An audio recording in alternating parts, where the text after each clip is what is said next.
My name is Jack Elphinstone, and I'm an engineer. In your talk earlier, you mentioned that one of the reasons you should visit Mecca in your life is because that was the first place that Allah was worshipped.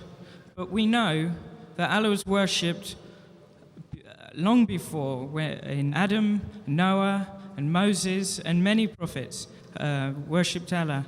But that wasn't in Mecca. So explain for me, clarify, was Mecca the first place that Allah was worshipped or before?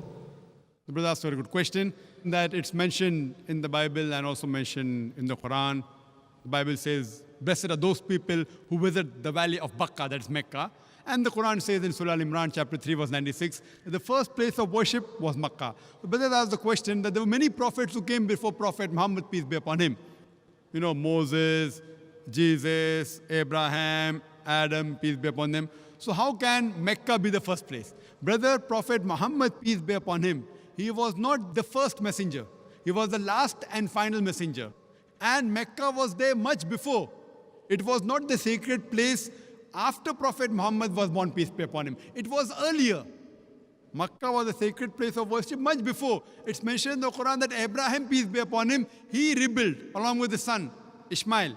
They rebuilt the Kaaba. And the Hadith mentioned it was even there at the time of Adam, peace be upon him. So it's coming right down the ages. So it was there right before. Therefore the Quran says the first place of worship is Makkah. And later on, when the Qibla was towards Masjid Aqsa, then later on it was brought to Makkah.